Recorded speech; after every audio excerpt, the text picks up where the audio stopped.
Mihi mai, i ngā kaiwhakaare o tēnei hui, tēnā koutou. I just want to start off by acknowledging the guardians of this space, both those in flesh and those not. So people who helped put up the chairs and helping to administrate this exhibition and this event, but also the people of this land and people who aren't with us in body today. He mihi tēnei kia koutou, mō ngā manaaki, mō ngā tautoko, nā reira, kia ora. I also want to acknowledge all of you for your ongoing support and assistance in my mahi and in our broader kind of waka around the Pawn Project and a different view. So I've prepared some notes because that's what I do, partly because I feel like this is quite a nuanced topic and I wanted to make sure that I could maybe use words relatively in the right place. But as with everything with this Pawn Project, it's a mad rush to get it all done. So I hope we've kind of mobilised that energy a little bit and used it to actually create the campaign that I'm going to talk about now, but also that kind of franticness is going to come through a little bit in my words as I put this together this morning. And I'm about to fly out of the country in a few hours and return back to New York, so everything feels very like last minute, holding on kind of thing. But this is a really, really amazing opportunity for me. I decided that I was going to take it to do what Hine Maua Aora would call a noho puku, which is to sit in my belly and begin a very cautious and a little bit playful reflection on the Pawn Project. So the Pawn Project is a 10-day fringe art campaign that we just did to get people talking about pawn. Right here in Tāmaki Makaurau, the city of 1,000 lovers, it's a fertile place for all kinds of things, it turns out. So we had an apparently quite scandalous opening party, 3 very different exhibitions, Mikasa, Implicit Explicit and the Corner Window Gallery, a gender smash street action and breastfeeding sip-in with an unexpected cameo from Len Brown, unexpected by us and by him, he had no idea what he was walking into, open days at the New Zealand Prostitutes Collective, a poetry and open mic night at Alleluia, a fluorescent cleaning up of the city, some perfectly banal sex education in the park, performative meat of all varieties, an evening of intentional space performances, talks and panel discussions from librarians through to adult entertainers, all of which officially finished only 5 days ago and directly engaged over 500 people, though its fingers reached beyond these digits, the tendrils of kōrero being curly indeed. I'm proud and oh so curious about what on earth has just happened. I'm also all the more convinced about the potency of mixing kanohi ki te kanohi, face-to-face, bodies and street and online social media. So we tentatively use the word co-curator to describe my role, something that I humbly approached in terms of kaitiakitanga or guardianship. I wanted to create and protect a space of discomfort, imagination and connection. This want emerged because I also approached my task in terms of activism. The Pawn Project is, a project to make the status quo of porn visible, not okay, and not the way it has to be. Taking fuel and flight from the exhibition, that's on right here, it grew out of a kaupapa of fuck categories. The tendency for discussion on porn to be poured into flat-out pro or anti-positions, spun as oppositional and antagonistic to one another, shutting down conversation between the two. A conversation that could prove fertile for the emergence of a radical porn culture, a more radical porn culture. Radical as in not conservative, as in not something that conserves our patriarchal and white supremacist status quo, but rather one that both celebrates diverse desires, bodies and sexualities and refuses misogyny, sexism and racism. As per, it's in the space in between binaries, in this case between the positions of anti and pro, that we believe lies revolutionary potential. Our kaupapa then is also in terms of disagreement being generative. Here I follow Tessine Narani's exploration of political capacity and take somewhat cautious inspiration from the Deleuzian notion of combat, that something's becoming emerges from the collision and changing up of seemingly oppositional forces, as opposed to from judgment, which is when we apply a set of stagnant criteria to something and assess it. So how do we get different perspectives in the same room to chat and listen and open and shift? Perhaps not surprisingly, the famoid feminist mantra soon came alive and our process became our product. The thread of fuck categories carried through the campaign. Lines were blurred and crossed and broken and formed. Different scenes and vibes and politics and bodies and aesthetics collided in both predictable and unexpected ways. Old and new conversations were had. Past and future relationships took seed. Feelings of anger, joy, frustration, confusion, shock, boredom, play, ideas and politics were pushed, including my own, and a messy, at times reluctant fabric began to weave itself. Dependent on diversity and publicness, we stuck strong to values and politics of participation and decided early on to support people's costs if needed and accept all submissions. This required working hard to distribute the project brief far and wide and being vigilant about the inevitable seeping in of power. In this case, it was liberal ideals of individual choice and white privilege that especially affected how things smelt. I suspect that this was in part why it seemed as though it was much easier for people to name and claim subversity than it was to witness misogyny, sexism, and racism. For this reason, it was important and super tricky to think about how to shape the discursive and effective landscape of the campaign, for the ways that we look and listen and feel never occur in a contextual vacuum. We distributed posters designed by Anne Taylor. You can see this is the smaller version of it here. I have more of them. And these posters linked people to a blog, which was intended to not only be an archive and acknowledgement of contributors, but to situate the project and offer a lens through which people could engage. Yet we were soon unable to access this blog because we were blocked by Tumblr because it has porn in its title.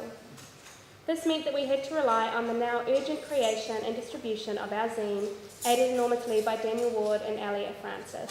So that's what's being passed around right now. And of course, we very much relied on media. So we said yes to everything, trying to make sure that our voices were also clear in the dialogue soup that was emerging about porn around the city. All of these actions involve serious consideration of how to speak in a way that can be heard, but in a way that does not simply repeat the same old. There are some sticky bits that still don't feel right in my belly, including in that zine, but this is the nature of creating discomfort and going public. And all of it, I hope, still provides fodder for dialogue. Part of my job is being able to keep holding that discomfort. It's here in part that I believe the role of art really came in. Art, I think, makes the interpretive process in meaning making more visible and therefore lifts up our own existing and potential participation in the creation of our worlds. In addition, though, art is a social practice that could not be more important and needed under our current day cultural and political regime. A neoliberal state of security creeping and trampling across the earth, including within this very colony, as shown in the supposedly innocuous passing of our GCSB bill this past week.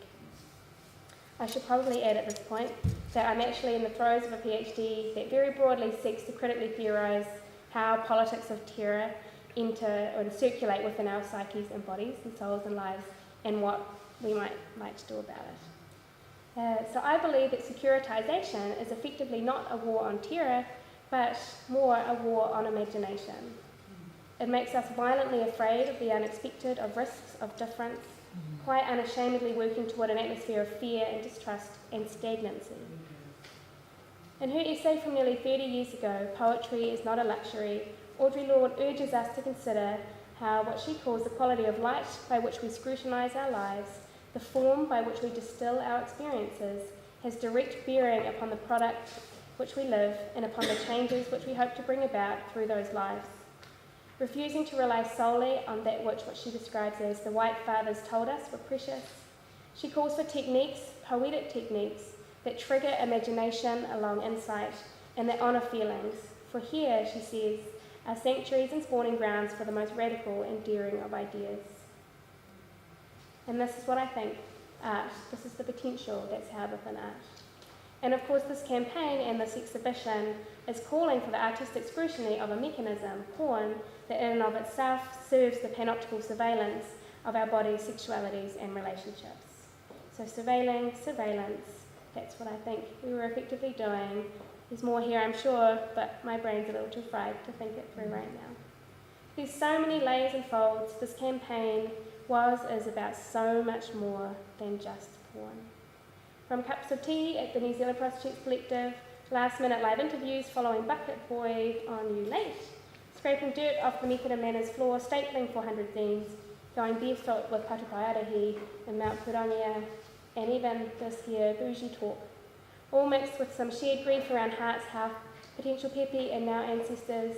It has been an intense 2 months for me and my people. E hara take toi te toa taki, engari he toa take mano. Mine is not the strength of one, it is the strength of many. Projects of social change must be done collectively, and there's no way that I've done any of this as an individual separate from the support and hard work and lols of so many shiny people. I can't even begin to try and acknowledge you all with words, although there's several of you sitting in this audience right now. And that's all I have. So Julie Ewington recently curated an exhibition, Contemporary Australia Women, for the Queensland Art Gallery, Goma, which I was fascinated by because, you know, feminism is also something which is supposed to be, we don't need anymore. And in fact, you know, Robert's show for which the Yvonne Todd was made was a show at the Institute of Modern Art in the Fortitude Valley entitled Feminism Never Happened. So I was very interested to see Julie making a big statement with her Contemporary Australia, just focusing on Australian women artists, because I think in 1985, when Anne Kirker published her book on New Zealand women artists, there was a second edition of that, and then I was to have done the third edition with Craftsman House, and they decided that there wasn't a market anymore. It wasn't necessary because it was a level playing field now. We didn't have to have special pleading for women. So I'm just interested maybe if you could talk, Julie, just about why, for example, you chose to focus on women for that Contemporary Australia series. Thank you. And welcome. Thank you very much. And in the words that we customarily employ now in Australia, I want to acknowledge the traditional custodians of this land, both past and present, and their elders, both past and present. Can I go all the way back to 1977? And I was thinking about Rachel's Pawn project, so I just want to bring up 3 milestones, and I am getting to Linda's question. But my 3 milestones are 1977, when I was involved with a collective group called Women's Art Movement in Adelaide, and we did a national unselected women's art show. And a very elderly and very distinguished and gentle woman called Dora Chapman, who taught drawing, was married to the surrealist James Cant, if anyone knows who he was. She came and she said, "You're making a great mistake." And I thought, what, older generation person is telling us we shouldn't be doing a show for women? She said, no, you don't understand. She said, "You're making a terrible mistake. You have no idea how many women artists are actually out there." So I've got to start from the place of women, and I've got to talk about how a lot of work over my career has been to articulate the situation for women working as artists in the conventional art world, how that's intersected with activism on the part of women in all sorts of ways. I was actually once in a Women in Science collective. Don't ask, right? At a university, but that's been really a big part of what my practice was over quite some time, and indeed, it's long enough to kind of be a little historical slice. So I was very interested that you had an open call, Rachel, because that's what we did. Dora was right. We got I think it was 483 people submitted work. It was horrific. It nearly killed us. We also had a month-long program where we had literature, film, everything, talks. It was just fantastic. And we did the whole thing for nothing. And we did it because we thought we should have a project to see what was actually out there. And this was in a time when it was really very difficult for women at art school. It was kind of a lot more difficult, I think, Megan, than it became later on. And it was quite kind of contentious situation. So that was an enormously interesting moment for us. And there is a little tiny catalogue which a friend told me, an artist friend of hers had bought in a rare bookshop. I was kind of thrilled. I think I might have one at home. But anyway, you find them in libraries. So that was one thing. We did that with support of the women of the Experimental Art Foundation in Adelaide, which gave us some premises. Very, very fascinating. The next snapshot moment is 1985, which is Anne's Art in Auckland, because I was originally invited to Auckland by a number of colleagues, including the then Marilyn Tweedy, Elizabeth Eastman, Claudia Pondili, a few other folk names I can't quite remember so well, but it was a feminist art network, FAN, and invited me to give an address to their women-only weekend conference, which was attached to ANZART in Auckland. The invitation went through the Australian women who was organising the women's, that's the Australian part of the dialogue, and she didn't pass it on to me because she judged that it wasn't necessary to have women's only conversations in 1985, that we were past all that. And so that didn't deter the New Zealanders, needless to say, who wrote to me directly. And when I discovered, literally several months later, that this letter had never been passed to me or to the funding agencies, I was naturally ropeable. And I came because I said, you've got to be kidding me. If people, if that's the women's call, that they want to have a women's only kind of weekend, I mean, who are you sitting in Adelaide, actually, as it happened, to say that you can't do that? I mean, whatever it is that the local people in Auckland and New Zealand are deciding that they want to talk about in terms of where women artists are going to be placed, then, that is their call. And besides, I want to go to New Zealand. So I did actually get to come, and then the most astonishing thing happened. It was moderately successful, and then all the men got really cranky, and then I had to give the thing again in the broader conference for ANZART, which was the best possible outcome, It was just great. And so FAN had, commissioned it. They'd treated the invitation really sensibly, really generously, and that's the beginning of my friendship with New Zealand artists, from that time onwards, and my interest in what happens in New Zealand in terms of projects like this, in fact. But there was a long time between that in 1985 and 2012 when I was asked by our then director, Tony Elwood, to do Contemporary Australia Women. And I can tell you, I had my doubts, right? And a lot of women who knew that I was doing that project had their doubts as well, because they were not comfortable with the thought of a separate kind of space. So I had actually had what in socialist political terms used to be called an interest position for many years, which is that you simply do shows. I did, nearly all of the projects I've done have been for women, whether they've been single or separate. The biggest book I did, which was on Fiona Hall, was for a woman. The next book, which has just gone to press, is for Del Catherine Barton. It's about a woman. Juliana Engberg, who I think is one of our most talented contemporary curators, just look at the CV and see what happens.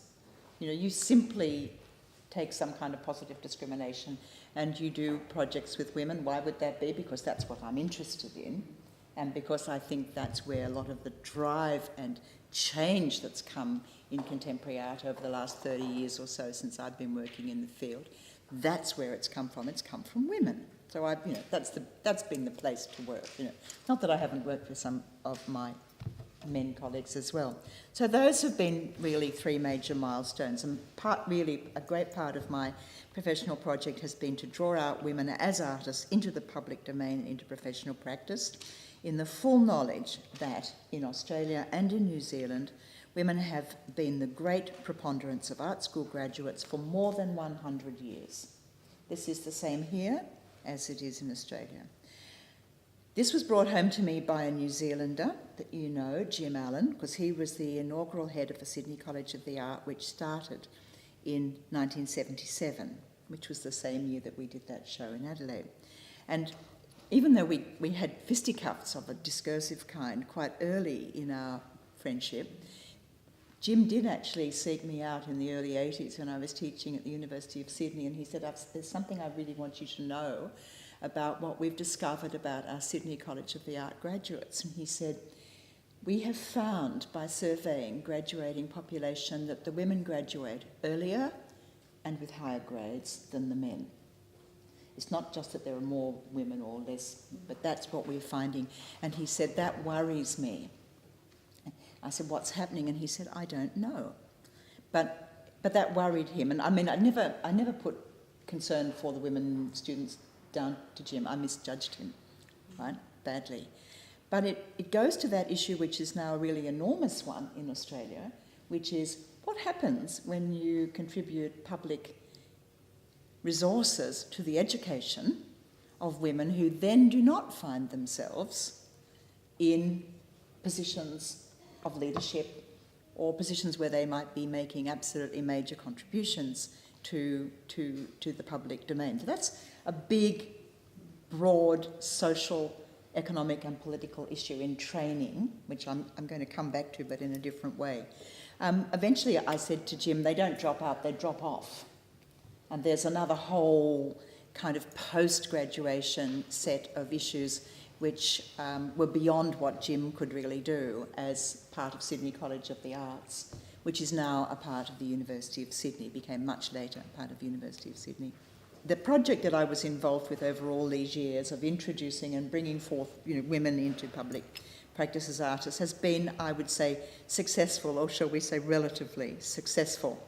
And the success of this project is marked internationally by the esteem in which a number of artists are held, and to start with the ones who just died and the ones who, Louise Bourgeois, Yoko Ono, Kusama-san, Yayoi Kusama, Susan Hiller, Annette Messager, just a few, et al., Fiona Hall, Lucy's showing here, Lisa Rehan. There's a really wide number of women who have major international reputations, and that is a wonderful thing.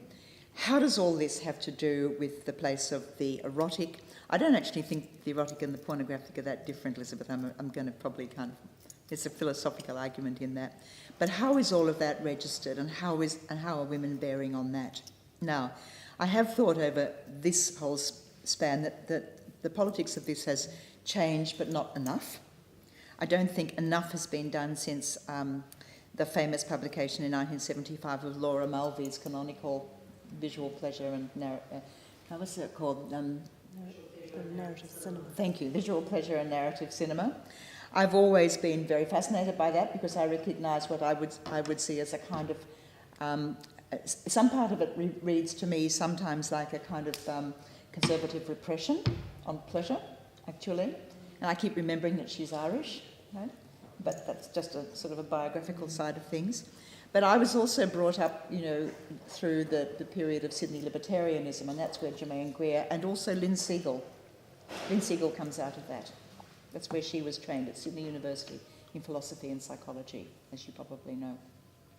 Because Lynn Segal's work is quoted in Nicola's essay.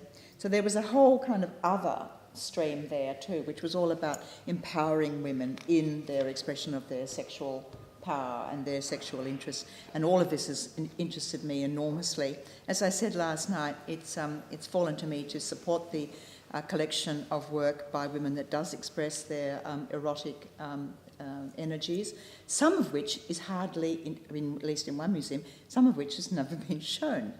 Acquired, yes, but never been shown, because successive people have not had the courage to do so, which is very interesting. I just wanted to say that in terms of the figures you quoted last night about the numbers of men and women who use erotica and pornography, you said... It's Nicola. 14% of women maybe would... 14%. Men don't, and about the reverse proportion for women, you thought. Yeah, it's more women do. I think it's enormously interesting, and I think that this kind of project brings up the kind of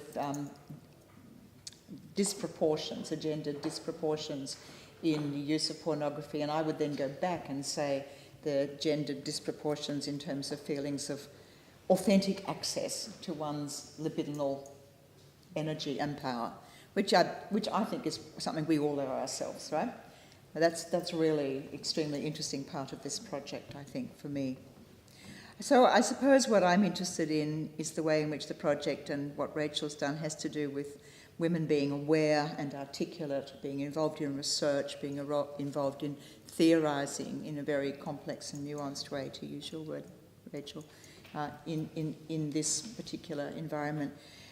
But I'm also interested in what the men are doing, and I'm also interested in asking the question, whose responsibility is it for discussing these issues? Because to go to some of the things that have been said in these rooms in the last couple of days, it's actually everybody's responsibility. It's not the responsibility of women to police. It's not the responsibility of men to repress. It is actually a social responsibility on behalf of everybody, men and women, and the wider society too. And this is what was almost impossible to write, to ask what should be the protocols governing pornography. Because as surely as this research shows us, this has to be a shared social issue and a shared public discourse. It's not the responsibility of either one or the other, and we would be making a terrible mistake were we to think so.